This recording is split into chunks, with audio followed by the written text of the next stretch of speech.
పితా పుత్ర పవిత్ర ఆత్మనామమున ఆమేన్. ప్రభునందు ప్రియ దేవుని బిడ్డలారా, నేడు తల్లి శ్రీ సభ అక్టోబర్ 1వ తేదీన పునీత చిన్న తెరేజమ్మ గారి యొక్క పండుగను కొనియాడుతోంది.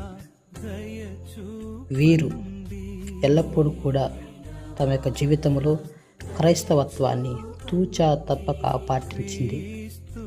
క్రీస్తు బోధించిన బోధన మీరు పరివర్తన చెంది చిన్న బిడ్డల వలె రూపొందిన తప్ప దేవుని రాజ్యంలో ప్రవేశింపరు అన్నటువంటి ఆ యొక్క వాక్యానుసారము జీవించింది ప్రియ బిడ్డలారా.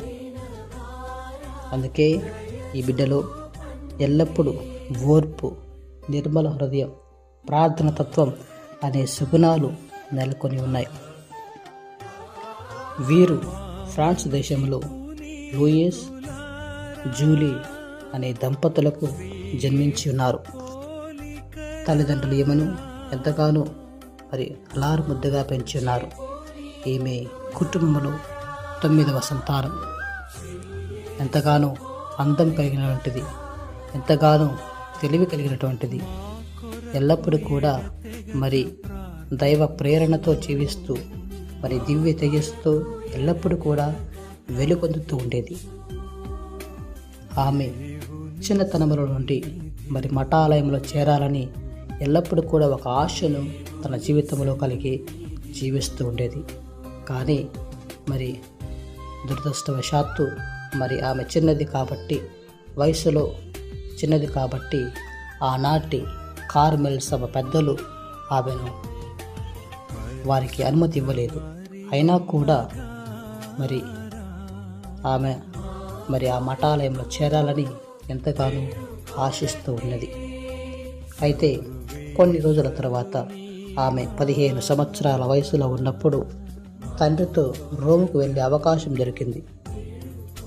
అక్కడ ఆనాటి పోపు గారైనటువంటి 13వ సింహరాయలు జగద్గురువును కలిసి ఆమె తన యొక్క కోరికను చెప్పిన తర్వాత ఆమె యొక్క కోరికను పసిగట్టినటువంటి ఆ పోపు గారు తనకు అనుమతి ఇచ్చి ఉన్నారు.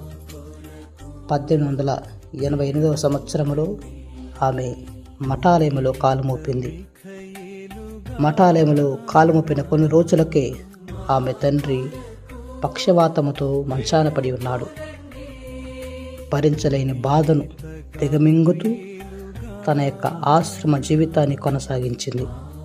ఎంతో స్వేచ్ఛగా పెరిగిన తెరీసాకు ఆశ్రమ విధులు, ఆమెపై పెద్దలు చేసే పెత్తనం, ఆమె శారీరక దౌర్బల్యం అన్నీ దుర్భరం అనిపించాయి.